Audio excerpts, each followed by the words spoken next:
Eu vim preparada para pregar hoje. Tudo bem? Vamos falar sério, gente. Mulher ama uma bolsa. Ama tanto que quando o pastor Clóvis foi falar da conferência, o que ele falou para os homens darem para as mulheres? Uma bolsa. E vamos falar, quando você está num ambiente que tem mulher, provavelmente qualquer coisa que você vai precisar, ela vai ter na bolsa. Não é verdade? E se for mãe, então? Se for mãe, aí que o negócio não falta. Deixa eu perguntar. Talvez, marido, você saiba o que tem na bolsa da sua mulher ou não, não sei. Mas, tá tudo bem com o meu microfone? Tá tudo certo? Precisa ir mais para fora? É só para vocês não ficarem escutando eu respirar, né, gente? Já basta a voz de taquara rachada. Uma salva de palmas para o Ivan!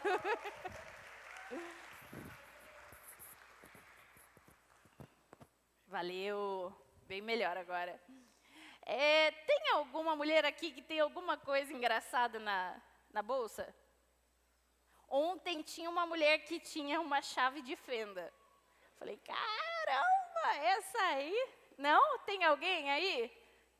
Olha, eu sei que, por exemplo, eu tenho batom. E se não bastasse um, tem dois. É muita coisa, né? Tem alguém que tem... é lógico. Vai que eu fico entediada, então eu trouxe o crochê. Não posso deixar ele de lado, né? Tem um desodorante, porque eu odeio ficar fedida. Tem alguém que tem um canetão. Ninguém tem nada engraçado na sua bolsa hoje que não quer compartilhar comigo? Ontem tinha alguém com um prendedor. Uma lanterna. Achei isso bem útil. Mulherada, vocês estão com vergonha, né? Aqui, ó, quem está com uma mulher casada do seu lado, que está carregando algo do marido na bolsa? Aí, ó, tô vendo. Fala sério, né? Como se a nossa bolsa já não tivesse coisa o suficiente, os nossos maridos chegam lá e falam, você não quer guardar minha carteira? E a chave do carro?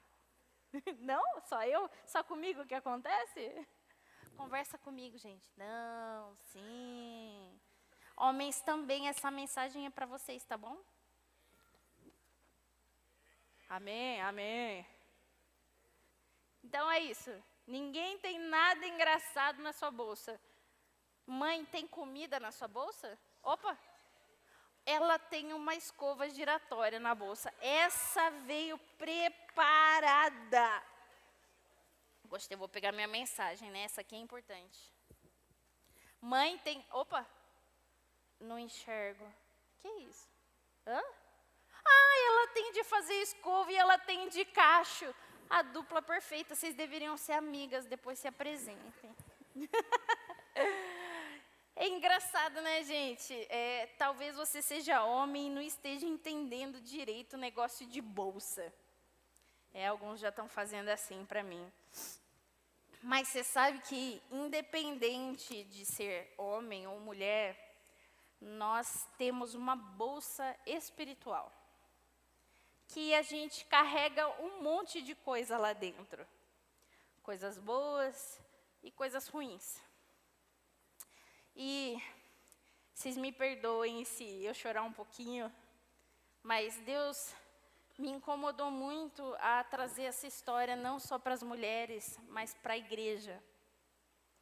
E sabe que eu com a minha bolsa não sabia nem que tinha isso dentro dela, e mal sabia eu o quanto eu iria precisar.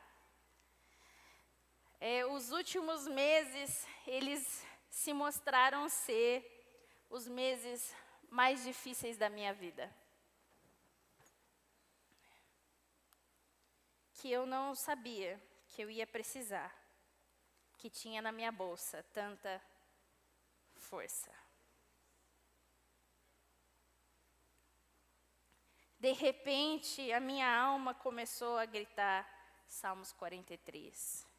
Porque você está abatida, ó minha alma, porque se perturba dentro de mim.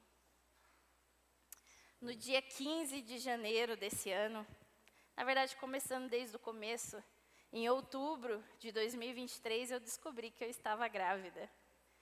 E foi algo muito rápido. A gente tinha acabado de começar a tentar, eu tinha tirado o meu DIU e a gente engravidou muito rápido. Foi uma alegria para a nossa família. E aí, no dia 15 de janeiro, era dia do segundo ultrassom, a gente já tinha escutado o coraçãozinho do bebê. E quando eu fui fazer o segundo ultrassom, assim que a moça colocou ali o aparelho, eu já vi que alguma coisa estava errada. Não tinha nada dentro do saco gestacional. E aí ela olhou para mim meio sem jeito e falou: olha, Ana, eu acho que você sofreu um aborto. Eu vou precisar que você vá no banheiro esvaziar a bexiga e eu vou ter que fazer um exame mais interno. E aí eu fui para o banheiro e naquele momento meu chão desabou. E eu só conseguia falar assim para Deus: Senhor, por favor, que seja um erro, Senhor, por favor, que seja um erro. E quando eu voltei, não era um erro. Eu realmente tinha sofrido um aborto. Algo interrompeu a minha gravidez e meu corpo mesmo já desfez o bebê ali. O corpo nosso humano é muito incrível, né? E naquele momento, quando nós recebemos a notícia, o meu marido me abraçou na frente de todo mundo que estava ali dentro. E ele falou, citando Jó: Deus me deu, Deus tirou. Bendito seja o nome do Senhor. E ali começaram os dias mais difíceis da minha vida. E você sabe que eu perdi um bebê. E geralmente a gente pensa no luto quando nós perdemos uma criança, um amado, um pai, uma mãe, um avô, uma avó, uma pessoa, né? Mas uma coisa que Deus me levou a pensar é que, é que nós estamos passando por luto constantemente. A gente perde um emprego, nós perdemos um relacionamento. Infelizmente, a gente está vivendo numa sociedade onde muitos casamentos estão acabando. Nós perdemos uma amizade, a gente perde um sonho. Perdemos um ministério. Às vezes algumas coisas morrem na nossa vida porque elas têm que morrer mesmo. Um vício, um pecado, às vezes uma má amizade. Mas a verdade é que a gente está constantemente perdendo coisas na nossa vida. E quer a gente perceba ou não, nós como seres de rotina, seres adaptáveis ali com o que está acontecendo, toda vez que a gente perde alguma coisa, o nosso corpo, a nossa mente, ela entra no processo daquela perda. A gente percebendo isso ou não. E o que eu quero trazer para você hoje é algumas coisas que aconteceram na minha vida que me ajudaram a passar por esse luto. Porque eu quero te ajudar não somente se um dia você perdeu alguém, mas de você lembrar dessas coisas toda vez que você perder alguma coisa, não só uma pessoa. Para que você não perca a sua fé, para que você não perca tudo que Deus construiu em você. Amém? Então, naquele dia eu descobri que eu precisava de muita força. Sabe por quê? Porque naturalmente, o que mais tinha dentro da minha bolsa, quando eu sofri aquela perda, foi tristeza. A tristeza invadiu o meu ser de uma tal maneira. E a Bíblia é tão sensacional que ela conseguiu resumir o que eu estava sentindo. Lá em Salmos 102 fala assim: ouve, Senhor, a minha súplica, e cheguem a ti os meus clamores. Não esconda de mim o teu rosto no dia da minha angústia. Inclina-me os ouvidos no dia em que eu clamar. responde-me depressa, porque meus dias desaparecem como fumaça e meus ossos queimam como se estivesse no fogo. Era assim que eu me sentia.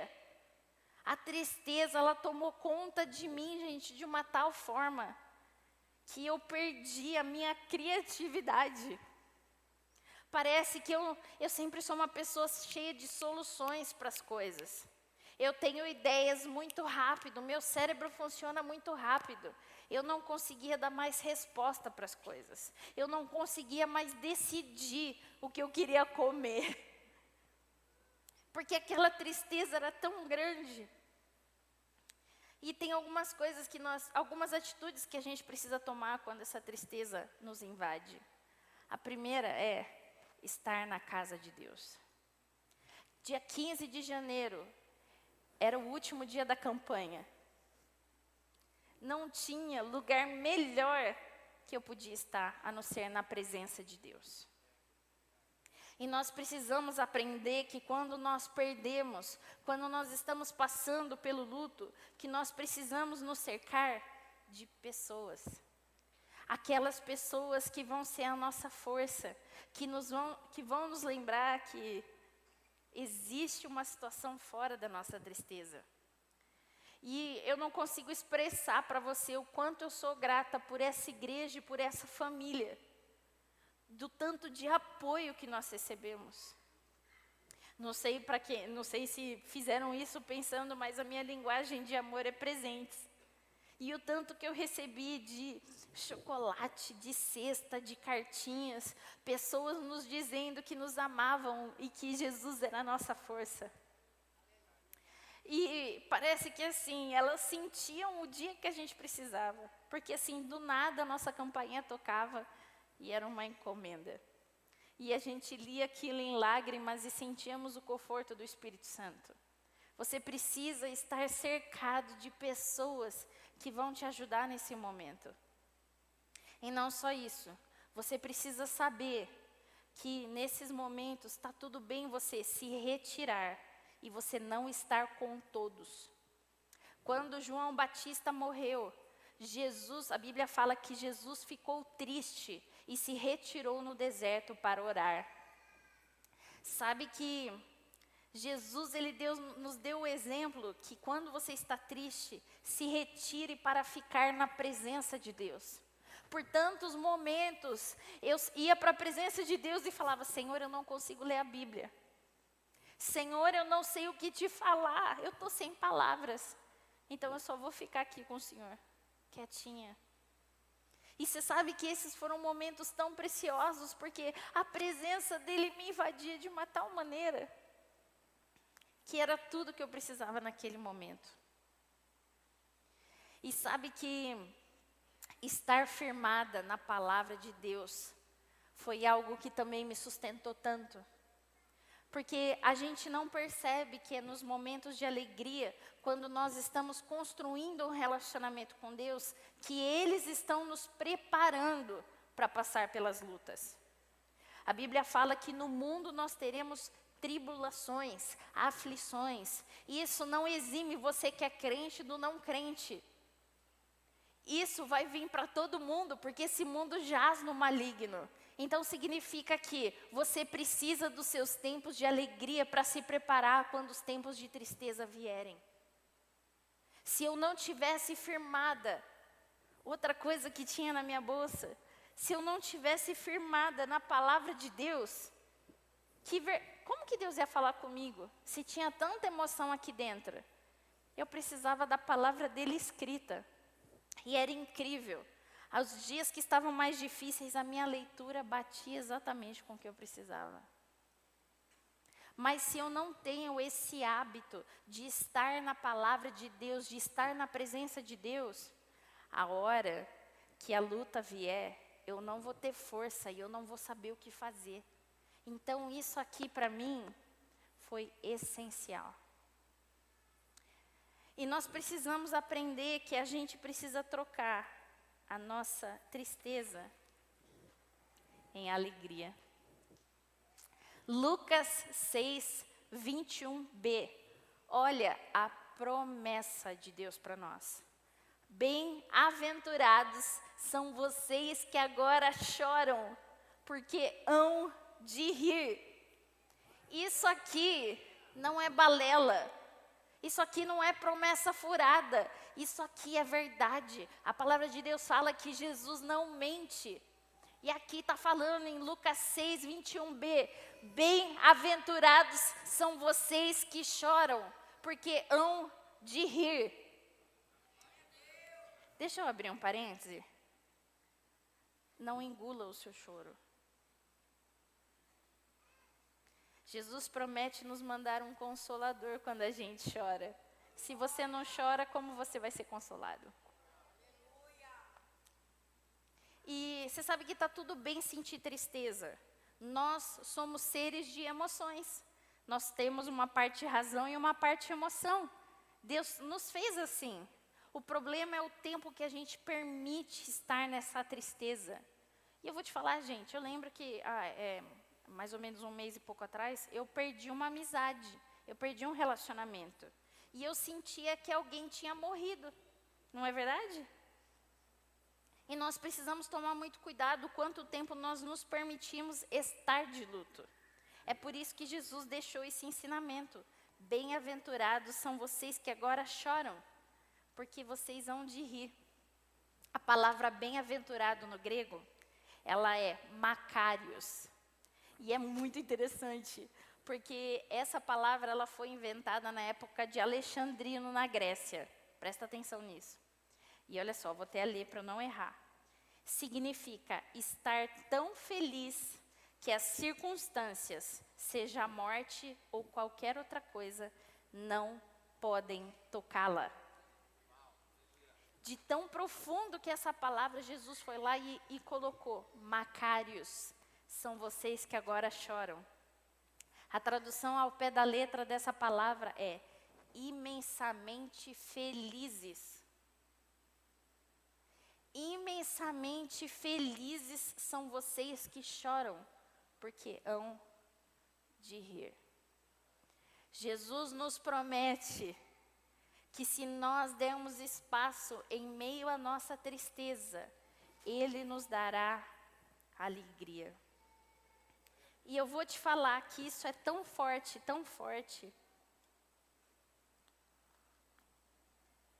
que eu me lembro que teve um dia que Deus fala com a gente, em qualquer momento, se a gente estiver atento. O pastor Clóvis tem pregado muito sobre o sobrenatural e ele nos ensina que a todo momento nós precisamos fazer a seguinte pergunta: Senhor, o que o Senhor quer fazer aqui? Fala comigo.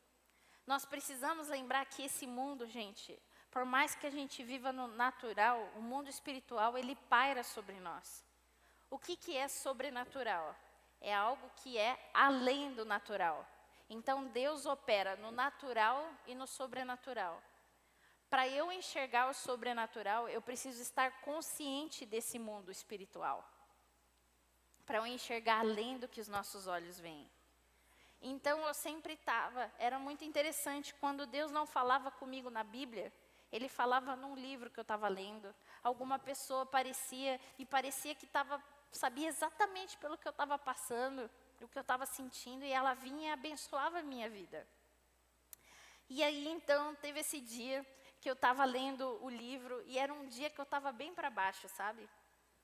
E olha só que Deus maravilhoso. Sabe qual que era o título do capítulo que eu estava lendo? A alegria em meio ao luto. E foi incrível porque era um livro sobre coisas sobrenaturais, sobre o mundo espiritual. E lá estava falando, alegria em meio ao luto e ao pranto. E eu tendo a escrever muito as minhas orações, e eu quero compartilhar com você a minha.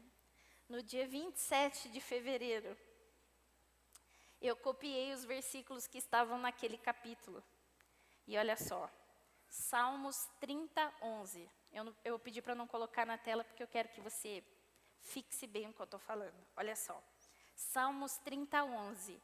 Tornaste o meu pranto em dança alegre, tiraste o meu pano de saco e me cingiste de alegria. Isaías 61:3. E a pôr sobre os que choram em Sião uma coroa em vez de cinzas, óleo de alegria em vez de pranto, manto de louvor em vez de espírito pranteado. Salmos 51:12. Restitui-me a alegria da tua salvação e sustenta-me com o espírito voluntário. Pai, foi a minha oração. Me traz de volta a sua alegria. Restaura isso em mim. Traga a sua alegre presença sobre o meu espírito e a minha alma. Não quero mais chorar. Quero rir sobrenaturalmente em sua presença. Essa era uma terça-feira. A terça-feira passou normal. Não aconteceu nada naquela hora. Quarta-feira veio, quarta-feira foi. E quarta-feira foi um dia, sabe aquele dia no trabalho que você fala, Jesus vem me buscar. Eu tive tantos problemas, aconteceram tantas coisas, mas eu tive já uma sensação meio, nossa, parece que algo que estava dormindo dentro de mim acordou. Nossa, estou me sentindo viva. Aí eu fui na casa dos meus pais, minha mãe estava com vontade de comer risoto, fui fazer um risoto para ela. Aí eu fui para casa. Quando eu fui para casa, eu fui fazer xixi, desculpa se eu for muito detalhada, tá? E eu vi que minha menstruação desceu. A minha primeira menstruação, depois de 20 dias sangrando por causa da curetagem. E depois de 9 dias apenas, a minha menstruação veio. Para quem não sabe, isso é bem incomum. Geralmente, o corpo da mulher, ela demora mais para se recuperar depois de uma curetagem. E ali eu já dormi agradecendo a Deus, porque meu corpo estava voltando ao normal.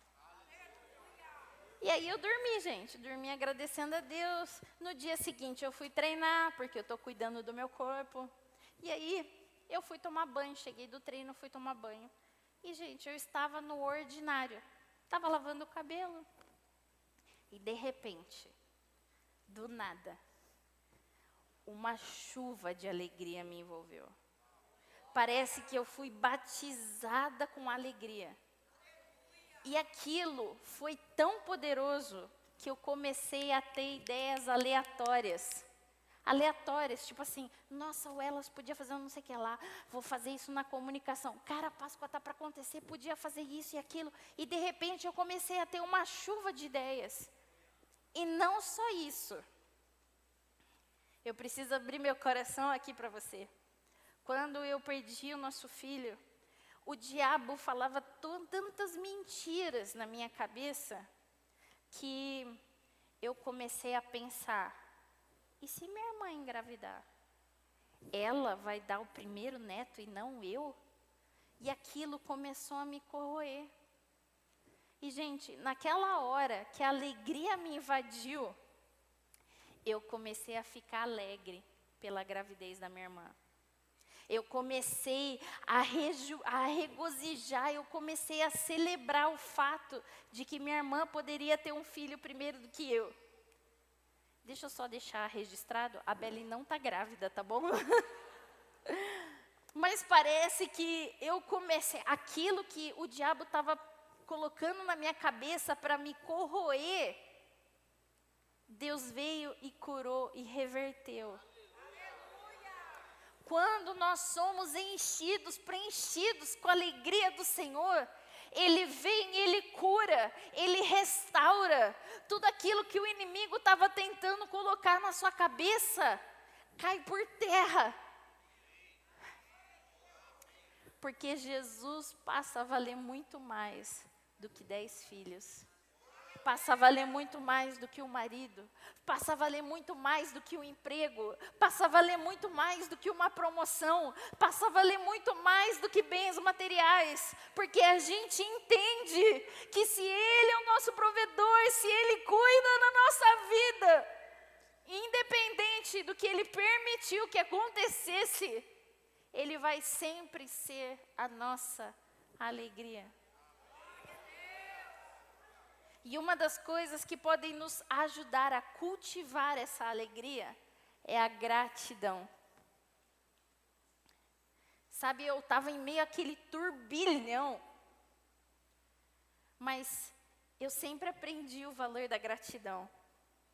Então, Deus me ajudou a ver as coisas pelas quais eu precisava ser grata, mesmo em meio àquele caos. Vou te contar um exemplo. Quando começaram a ver os meus exames, começaram a achar que o primeiro ultrassom tinha sido um erro médico. E para ajudar, eu fiz numa clínica que eu nunca tinha feito antes. Então, só estava piorando o negócio. E aí, Deus foi tão lindo e maravilhoso, que antes de eu descobrir que eu tinha perdido o bebê, eu tinha feito sexagem fetal. Então, os médicos só descartaram que eu realmente não tinha engravidado e que o primeiro ultrassom era um erro médico, porque eu tinha feito sexagem fetal. Então, eu agradeci ao Senhor. Obrigado, Jesus.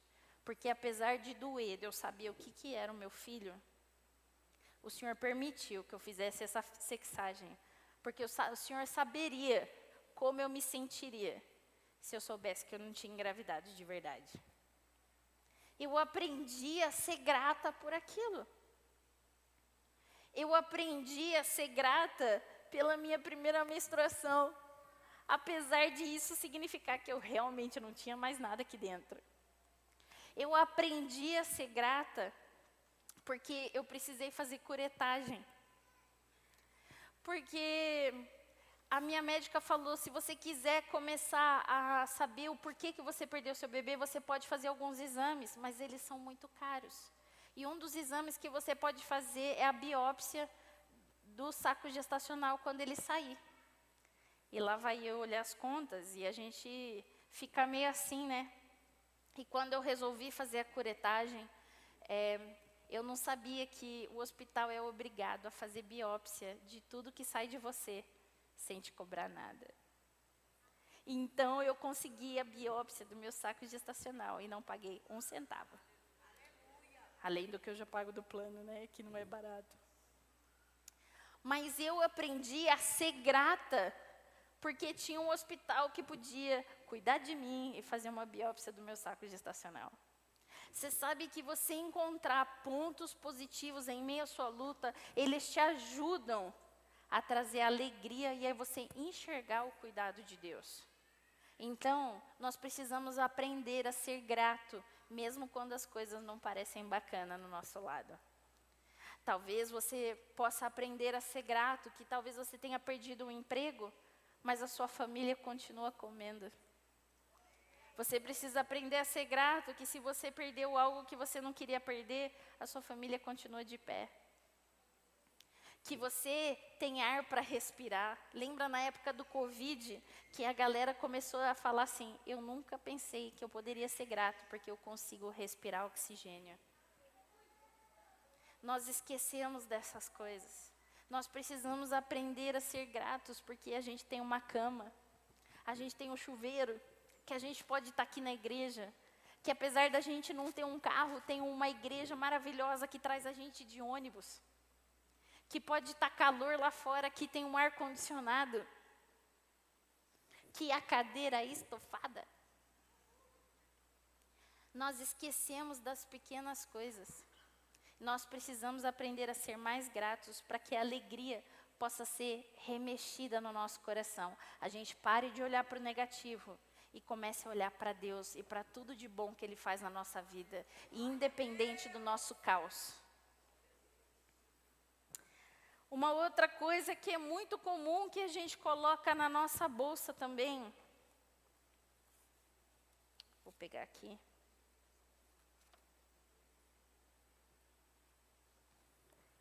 É a reclamação. Tiago 3, 9 a 11 fala assim, com ela, a língua, bendizemos o Senhor e Pai, também com ela amaldiçoamos as pessoas criadas à semelhança de Deus. De uma só boca procede bênção e maldição. Meus irmãos, isso não deveria ser assim. Por acaso pode a fonte jorrar do mesmo lugar água doce e amarga? a gente tende a olhar para o negativo e começar a reclamar, Senhor, por que comigo? Por que que o Senhor permitiu? Por que que o Senhor... A gente chega até a falar, por que que o Senhor fez isso comigo? E se a gente não reclama, graças a Deus, meus pais me ensinaram que a gente nunca deve reclamar. E isso foi algo que estava dentro da minha bolsa. Mas o que eu não percebi é que a inveja e a comparação estavam lá. E elas sempre saem da reclamação, parece, né? Eu comecei a me comparar com todas as mulheres que não perderam a gestação no primeiro filho. E olha que coisa, gente. Como eu sei que ela não perdeu? A gente fica assumindo as coisas, né? Fica se comparando e a comparação nunca é justa. Eu comecei a ter inveja, porque parece que um monte de mulher começou a ficar grávida à minha volta. Eu cheguei a pensar que a minha perda tinha feito com que outras gerassem. Olha que absurdo, gente. Desculpa, eu acho um absurdo hoje, tá bom? E eu comecei a ter inveja. Isso estava trazendo alguma coisa boa para o meu coração? Não. O negócio é que quando a gente está com um luto, a gente às vezes deixa escapar para tudo aquilo que o outro tem e eu não.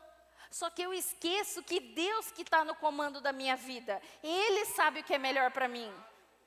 Se não fosse a minha experiência de luto, eu não teria louvado a Deus do jeito que eu louvei naquela segunda-feira. Se não fosse a minha experiência de luto, eu não estaria mais perto de Jesus como eu estou agora. Ana, você está me falando que Deus fez isso com você? Não.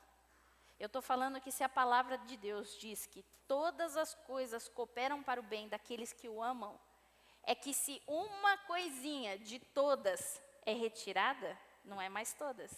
Certo? Todo mundo concorda? Então, se Deus faz todas as coisas, significam que até a minha perda de um filho, Ele usa para me ensinar alguma coisa e para me atrair mais perto dEle. Se não fosse isso, eu não teria sobrevivido. Nossa, Ana, você teria tirado sua vida? Não sei. Mas eu sei que o tamanho da tristeza que eu sofri, que eu senti, eu não sei como eu conseguiria ter ficado de pé. Então, o que a gente precisa aprender é trocar a murmuração por adoração. Salmos 59, 16 e 17 diz: Eu, porém, cantarei a tua força. Pela manhã louvarei com alegria a tua misericórdia. Sabe o que é misericórdia? Eu escutei essa definição e eu peguei para mim. É Deus colocar o coração dele na minha miséria. Deus colocar o coração dele na minha miséria. Pois tu me tens sido alto refúgio e proteção no dia da minha angústia. A ti, força minha, cantarei louvores, porque Deus é o meu alto refúgio, é o Deus da minha misericórdia.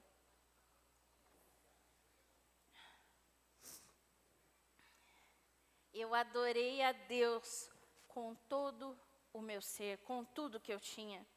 Porque independente do que aconteceu comigo, eu não poderia tirar a dignidade de quem Deus é na minha vida. Quando eu fui fazer a curetagem, me colocaram numa sala pré-parto. E lá dentro tinha a incubadora pronta para receber o bebê que eu não ia ter.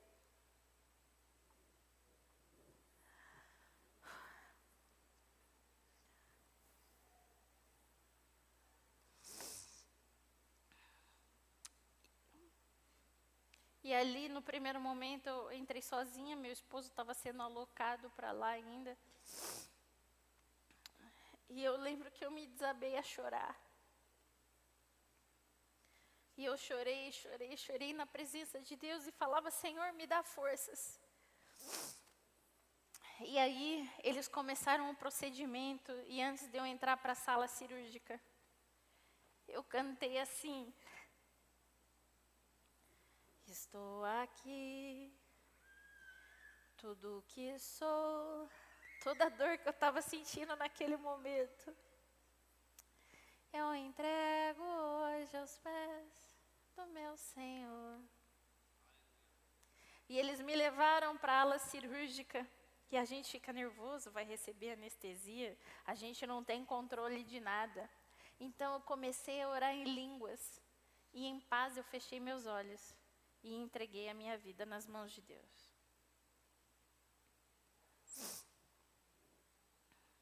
Qual é a sua habilidade de adorar em meio à luta?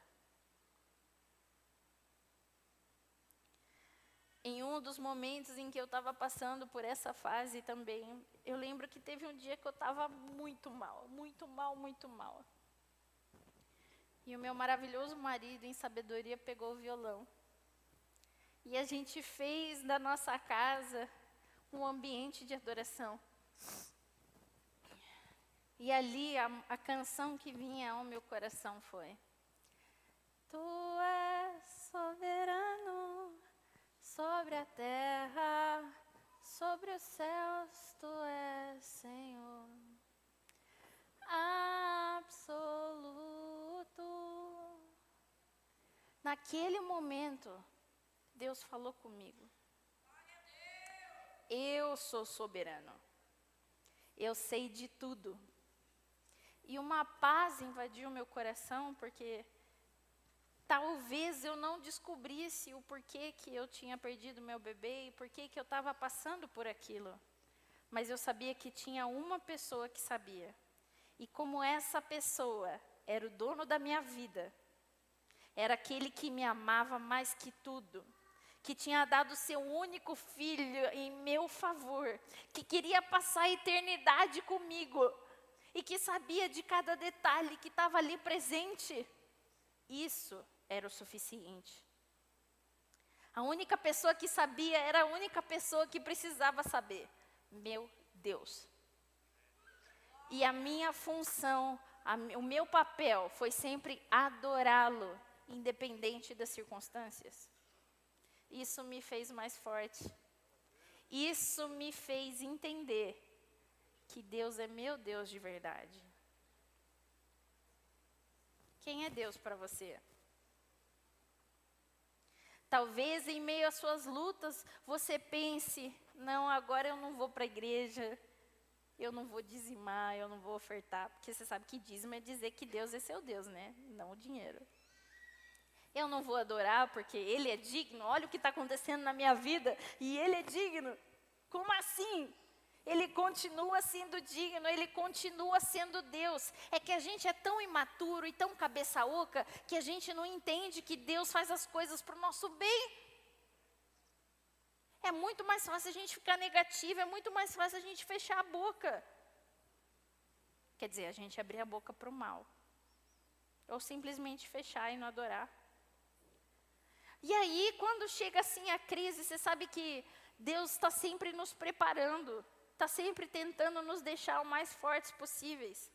Só que aí, assim, a gente fica enchendo a nossa coisa de tristeza, a nossa bolsa de reclamação. Aí a gente vai, né, para outra bolsa, porque a outra já está cheia, né?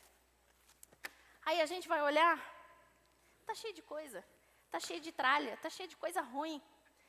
Aí a gente vai e fala: nossa, tem tanta coisa aqui. O que isso aqui do meu marido está fazendo aqui? A gente fica carregando as coisas dos outros, que nem era para a gente estar carregando, e está lá na nossa bolsa. A gente está cheio de coisa, está cheio de coisa ruim. E aí, sabe o que acontece? A gente vem num culto espiritual maravilhoso como esse, e aí Deus quer colocar alguma coisa na sua bolsa.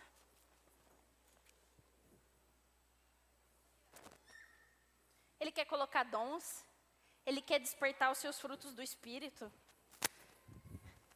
Mas aí, Deus fala assim: eu tenho tanta coisa para derramar, eu quero te ensinar tanto, eu quero que você use os seus dons, mas aí,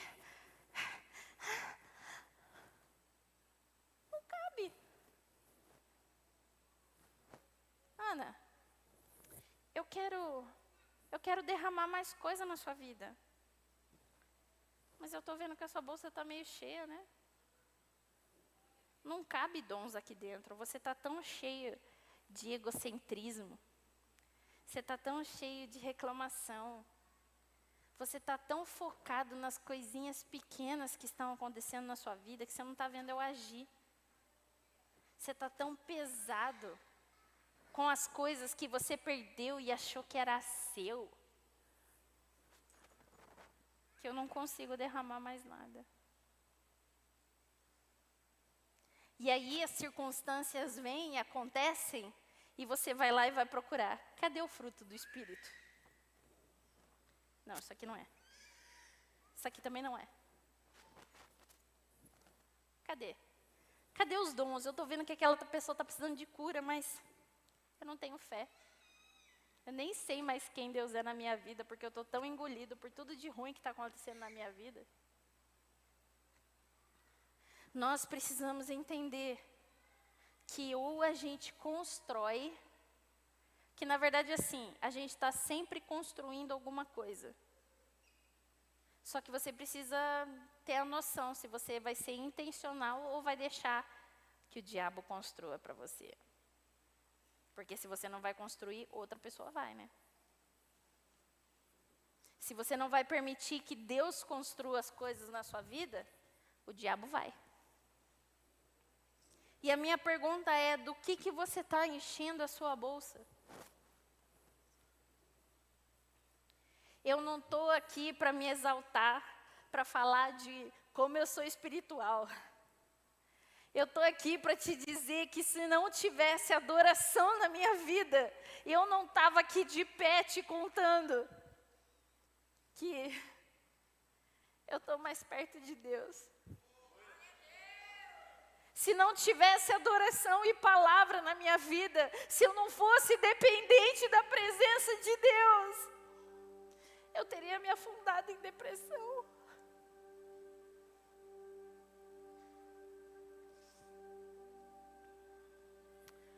O luto não é fácil.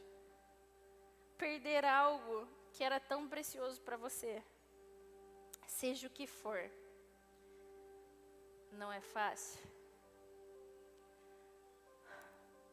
Mas nós precisamos entender que tem algo que é muito além do que a nossa vidinha que a gente está enxergando. Deus quer que você viva o sobrenatural. Mas você precisa entender que está na hora de abrir os seus olhos e pedir para enxergar o que Deus vê. Isso não estava na minha mensagem, mas às vezes a gente está louco para perder aquela pessoa difícil na nossa vida. Mas Deus está usando ela para te afiar. Às vezes nós estamos passando por lutos de coisas que realmente deveriam ter morrido.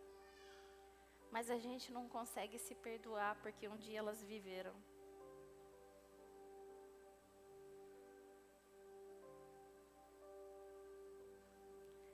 Deus é soberano. Ele sempre faz o bem. E Ele é bom.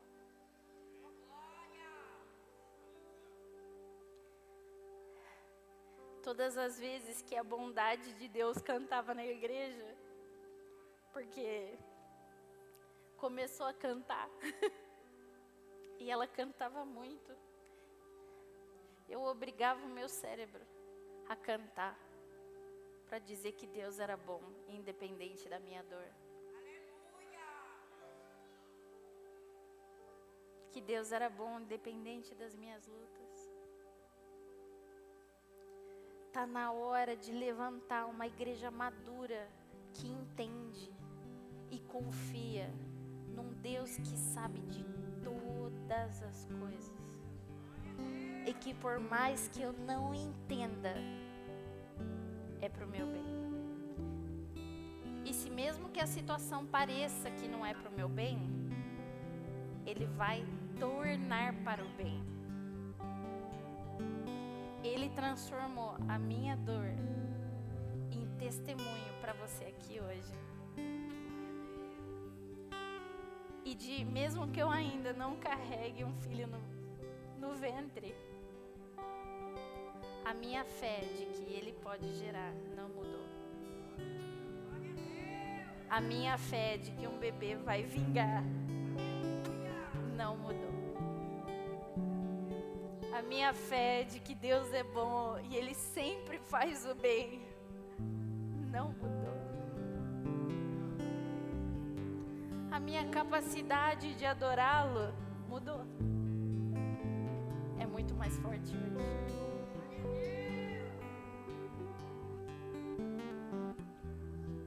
O meu amor pela igreja mudou.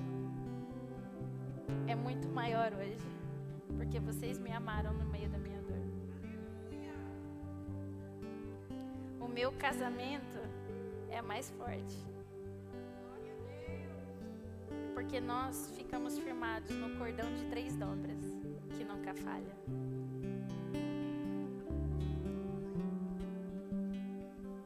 Eu quero te convidar a ficar de pé.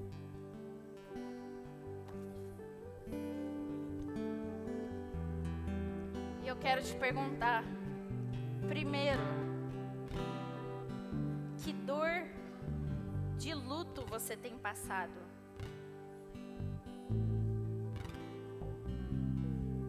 O que é que você perdeu na sua vida e você está sofrendo por causa disso? Tem coisas que infelizmente não era pra gente ter perdido, mas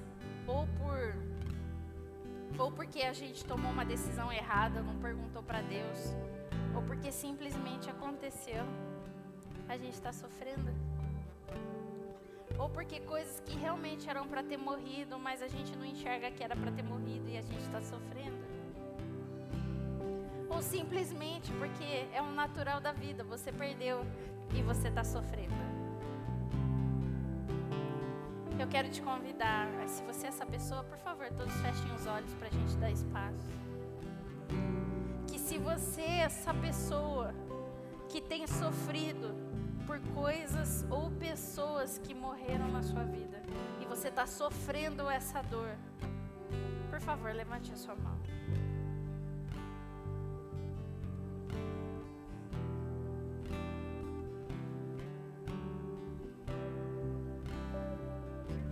De mão levantada e escuta o que eu vou te falar.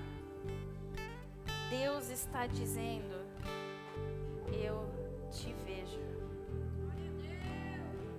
Eu te vejo. Eu te vejo.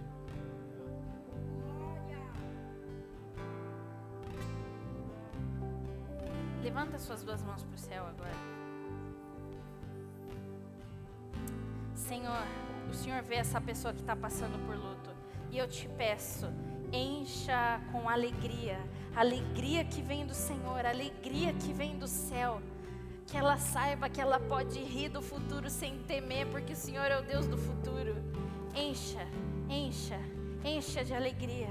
Alegria, alegria do Senhor, a força do Senhor em nome de Jesus. Alegria, alegria, paz, alegria, alegria, alegria, alegria que cura, alegria que restaura, alegria, alegria, alegria, alegria, alegria. Alegria, alegria, alegria, alegria. Seja cheio agora com a alegria do Senhor. E antes da gente terminar, eu quero convidar toda a igreja a adorar a soberania de Deus. Independente se você está vivendo num momento de força ou que você está precisando de força, nós precisamos aprender a declarar que Deus é Deus independente. Nós precisamos aprender a falar com a nossa boca, a não depender de um ministério de louvor, a não depender da rádio ligada, mas saber abrir a nossa boca e declarar que Deus é Deus nas nossas vidas. E no tempo bom, a gente constrói a força para quando o tempo mal vier. Então eu vou pedir para a gente abaixar um pouquinho as luzes, a você a levantar a sua mão e adorar o Senhor. Nós vamos cantar um pouquinho. você dar uma aquecida.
sair da nossa bolsa para que o Senhor deposite.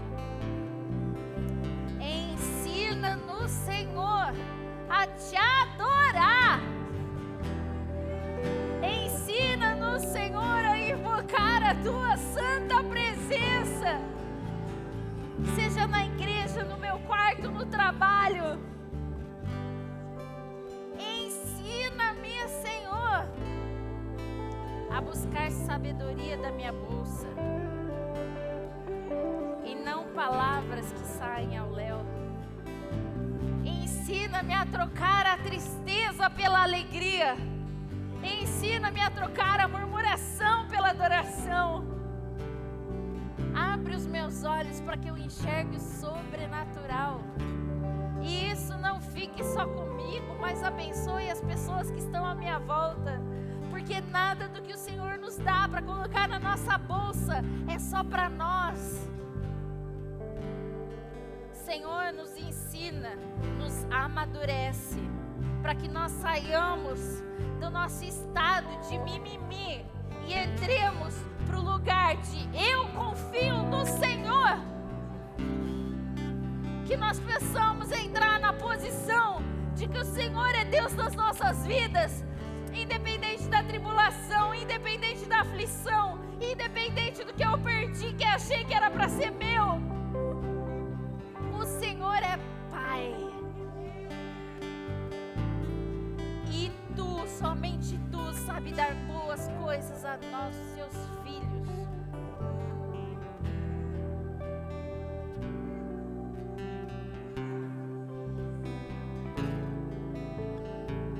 Obrigado, porque o Senhor sabe muito mais do que a gente. Que essa semana, Senhor, seja cheia da Tua presença, cheia da Tua alegria. Que possamos aprender a rir na Tua presença.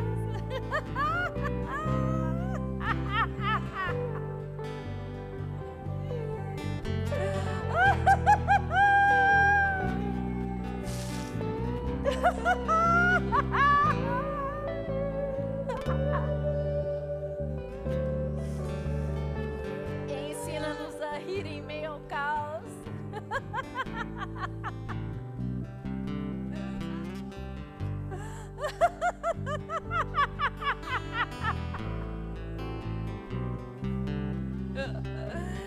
Ensina-nos a dançar, Senhor, em meio à Tua presença.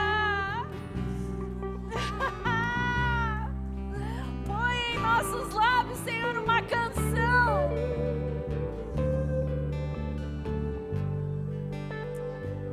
Porque eu cantarei a Ti. Coloca Salmo 43 de novo para mim, por favor. Porque está abatida, ó minha alma.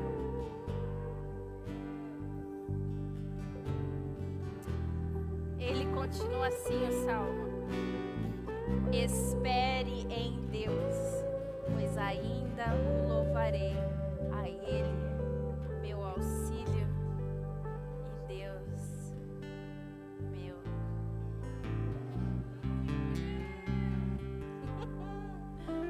Tu és maravilhoso, Senhor. Você pode falar isso?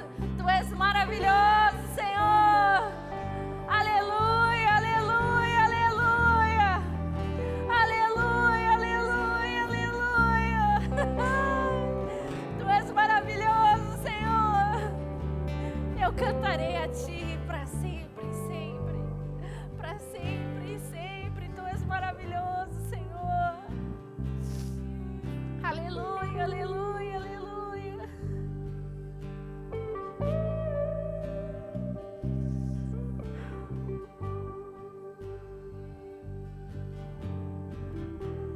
Não esqueça,